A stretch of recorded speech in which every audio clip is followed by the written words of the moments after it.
बच्चों, let's read the question. The question says a resistor, capacitor, switch and ideal battery are in series. Originally the capacitor is uncharged. The switch is then closed, allowing current of flow. While the current is flowing, the potential difference across the capacitor is. तो हमें यहाँ बोला गया है कि एक resistor है, एक कैपेसिटर है और इनको एक स्विच और एक बैटरी के साथ ऐसे कनेक्ट कर दिया गया है। तो ओरिजिनल जो हमारा सर्किट है वो है RC, ये स्विच है हमारा, और इसका जो बैटरी है आइडियल बैटरी है, तो इसका पोटेंशियल डिफरेंस हमने V कंसिडर कर लिया है।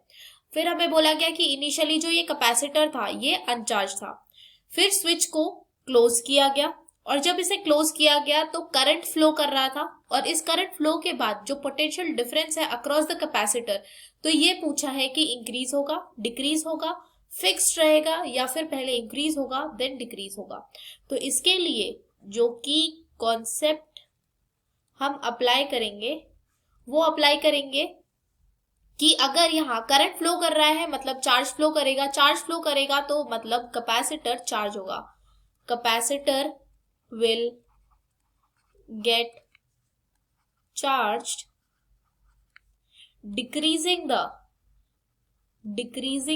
potential difference,